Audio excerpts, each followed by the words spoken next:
están? Ya estamos nuevamente con otro capítulo de Poder Cívico aquí en Red Noticias Quinta Región. Un gusto como siempre poder compartir con ustedes las distintas alternativas que usted podrá de una de ellas elegir el próximo 21 de noviembre a propósito de las elecciones presidenciales de consejeros regionales y de diputados que tenemos como misión elegir en dicho mes, el 21 para ser más exacto.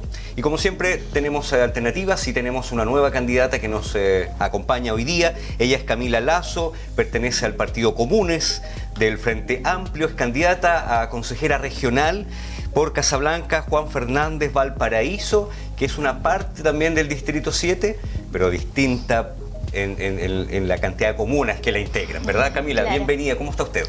Bien, muchas gracias también por la invitación, el poder estar acá es un gusto. Mi nombre es Camila Lazo, soy candidata por lo que dicen Valparaíso 2, pero a lo que nosotras también hacemos mención que es Casablanca, Valparaíso, Juan Fernández, pero también las localidades que están en sus alrededores como Quintay y Laguna Verde, Lago de Peñuelas, que también es importante mencionarlas.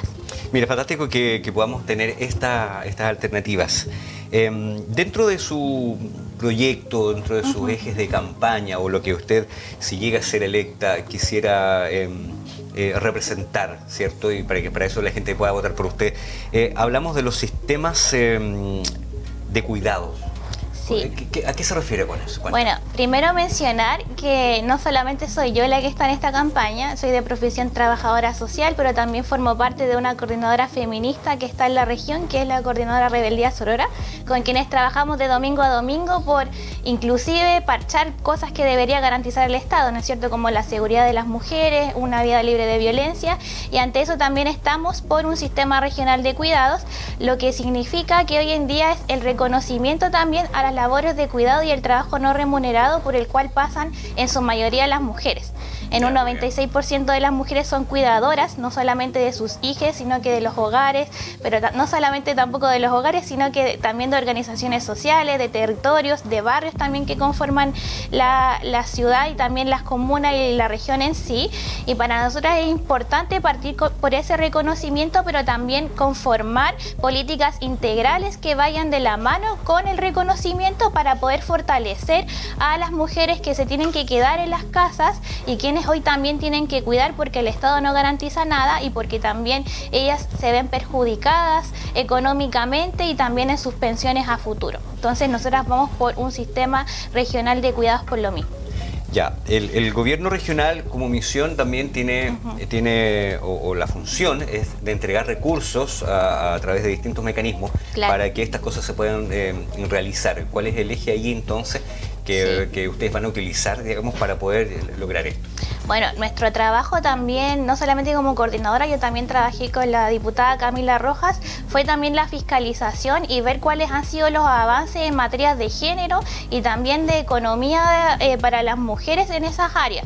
Vimos el año pasado como hubo una crisis ministerial, la que también se traspasa a las crisis de las seremías regionales de la mujer y ellos también tienen que ir postulando a fondos anualmente. Nosotras vamos porque ese presupuesto para las mujeres aumente. El año pasado se hablaba de que a nivel nacional el presupuesto era como de un peso por cada mujer y eso no puede seguir así. Queremos que eso sea un fortalecimiento continuo y que también se amplíe el nivel de presupuesto económico para ese tipo de fomentos que queremos proyectar. En cierta forma la región se ha visto en esta oportunidad, el presupuesto nacional, ¿cierto? Hemos caído al 7º lugar. Claro. Ha sido una inversión menor o el presupuesto menor respecto de otros años. ¿Se hace más difícil una situación así para poder lograr estos objetivos? Claro, es que año a año se discuten las carteras presupuestarias y también lo que tiene que ver con la conexión con el Congreso, porque el Congreso también tiene una comisión de presupuesto que tiene que ir aprobando, pero también el Consejo Regional tiene mucho que ver en ese sentido. Y en esas áreas tenemos que ir fiscalizando hacia dónde se van las licitaciones, por ejemplo, hacia dónde se van traspasando los recursos. El año pasado hubo la problemática en que, por ejemplo, los fondos que se estaban asignando a organizaciones sociales se traspasaron a otras áreas, dejando a esas organizaciones que habían postulado sin los fondos que se les habían comprometido. Eso también creemos que es un daño enorme a la organización también barrial. Y a propósito de estas organizaciones, porque parte de su campaña también tiene que ver que justamente con el fortalecimiento, digo, de las organizaciones sociales y territoriales, ¿no? Sí, porque cuando hablamos de una política integral también hablamos de respuestas, ¿cierto? Y las respuestas no solamente pueden ir de actorías institucionales, sino que muchas veces, tal como en mi misma coordinadora, fomentamos las respuestas a través en términos territoriales, y esas respuestas se van creando y co-creando con las personas que día a día viven los problemas y que saben cómo solucionarlos. Entonces, nosotras vamos por el fortalecimiento de las organizaciones territoriales, comunitarias, también culturales y también medioambientales, que también tienen mucho que ver con los fondos, los 5% por ejemplo de fondos que se van distribuyendo anualmente. Entonces queremos fortalecer esa área, pero también queremos trabajar mancomunadamente para no solamente ser una persona en el cargo, sino que una representación de bastantes vocerías que ya tienen proyectos pensados para el fortalecimiento de sus barrios o del medio ambiente o de la cultura. En todo donde se desarrollen. Vamos a seguir conversando con Camila Lazo, que es candidata a consejera regional. Nosotros vamos a hacer un alto en esta conversación y volvemos con más Poder Cívico.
Muy bien, seguimos. Estamos en Poder Cívico por Red Noticias Quinta Región, este programa que lleva a todos sus hogares, por supuesto, todo lo relacionado con los candidatos a las distintas alternativas que tenemos ahora, ¿no? En este caso, consejero regional. Camila, qué bueno que esté con nosotros acá. Vamos a continuar con usted acerca del trabajo digno y decente. ¿Qué significa el trabajo digno y decente bajo su eje? Sí, bueno, aparte de todos estos fondos que hablábamos anteriormente, creemos que también la región hoy necesita una inyección que vaya a formular muchos más empleos, y no solamente empleos que vayan en las líneas mínimas de economía o que puedan entregar lo mínimo en términos económicos, sino que el empleo digno tiene que tener una mirada más integral acerca de este fortalecimiento. La región se ha visto bastante agravada por este tema de la pandemia, sobre todo lo que es Valparaíso, las áreas turísticas, y creemos que ahí se tiene que hacer como una inyección de recursos, más fomento y más trabajo mancomunado con las organizaciones sindicales, por ejemplo, que ven esto diariamente, o sea, que son la voz de quienes hoy en día están haciendo sus labores de trabajo y quienes también, por ejemplo, están viviendo el trabajo, lo que es el trabajo informal. También eso hemos visto que ha crecido. En otra área también, el año pasado lanzamos un informe que se llama Mujeres en Valparaíso y una urgencia, que ve todos los niveles estadísticos en los cuales las mujeres se han visto afectadas en términos económicos, estructurales, sociales, y una de las partes importantes tenía que ver con la empleabilidad. En cifras como regionales, Valparaíso también era una región que destacaba en los niveles en comparación con otras regiones, y creemos que ahí se tiene que tener una mirada integral, un trabajo con las organizaciones sindicales que están trabajando esto, con las organizaciones de turismo, pero también tenemos que fijarnos en las personas que hoy en día están en el comercio informal, como se ha llamado, y que también son el sostén de sus familias. Con el transcurso de esta pandemia, usted bien lo señaló, el trabajo informal ha crecido por sobre el trabajo normal, el que con contrato de trabajo, etcétera.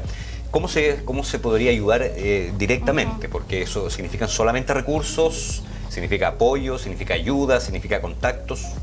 Yo creo que tiene que ver con todo.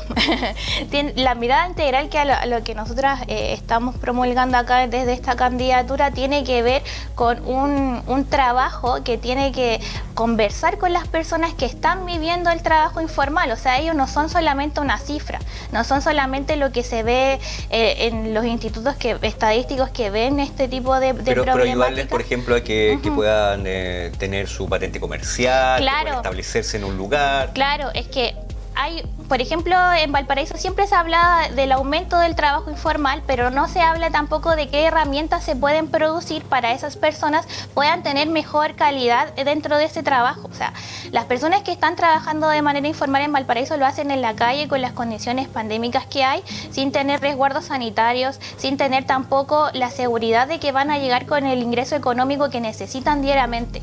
Y se tienen que ir moviendo. O sea, hay que diversificar las maneras en las que vamos a promover los empleos y también empleos dignos.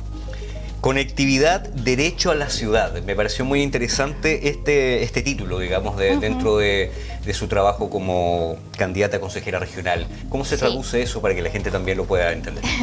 Bueno, dentro de la trayectoria que he tenido, no solamente como profesional, sino como estudiante, me ha tocado viajar constantemente y también andar en micro. O sea, los dirigentes te dicen, cuando tú necesitas tener información, súbete a una micro y escucha a la gente.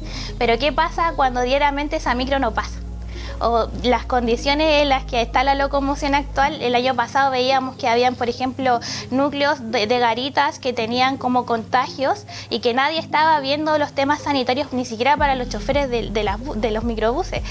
O, por ejemplo, en Quintay, los alumnos y los estudiantes que tienen que viajar súper temprano para tomar el bus que existe hoy en día para conectarse con Valparaíso o para ir a Casablanca. Eso hoy no existe. Hoy, eso también tiene mucha demanda barrial. No es como algo que venga de nuestro trabajo, sino que viene desde las organizaciones que día a día es una demanda social ya consagrada y que constantemente año a año se están movilizando. Entonces, no solamente con temas de conectividad, sino que también miradas de género acerca de ese tipo de cuestiones. En el estudio que mencionaba anteriormente, también nombrábamos que el transporte también es un área en el que se ejerce violencia de género. Para las mujeres es muy difícil, no sé, conectarse de un cerro a la ciudad cuando tienen que viajar al plan y los largos trayectos que la micro no pasa. Ese tipo de cuestiones hoy en día se tienen que visibilizar y el derecho a la ciudad tiene que ver con eso. Y no solamente en las líneas de micro, sino que en temas urbanísticos también, en temas de movilización. Los accesos principalmente. Los accesos también son muy complejos, no solamente en Valparaíso, en Casablanca, en Quintay, áreas rurales, para llegar a Laguna Verde también la línea de micro siempre se atocha. Entonces, esas son problemáticas cotidianas que se tienen que llevar de una manera integral para pensar la política regional. Políticas regionales son las que estamos conversando justamente con Camila Lazo, a quien le damos las gracias por estar con nosotros en esta entrevista. Muy amable. Muchas gracias a ustedes y les invito a todas las mujeres que están en su casa, a las mujeres que ejercemos los cuidados, que trabajamos domésticamente cotidianamente y que vivimos las expresiones de este modelo, a poder votar por nosotras en la lista AB, Frente Amplio, Camila Lazo, aquí la candidata. Muy bien, ya usted lo escuchó, lo vio directamente. Un abrazo para todos ustedes, que tengan un descanso. Nosotros seguimos en otro capítulo más de Poder Cívico. Gracias. Hasta luego. Este programa fue presentado por Restaurant Los Cordobeses, único supermercado, Illich Preto, Agua Brisas del Valle y su boutique americana, constructora y maderera de la costa.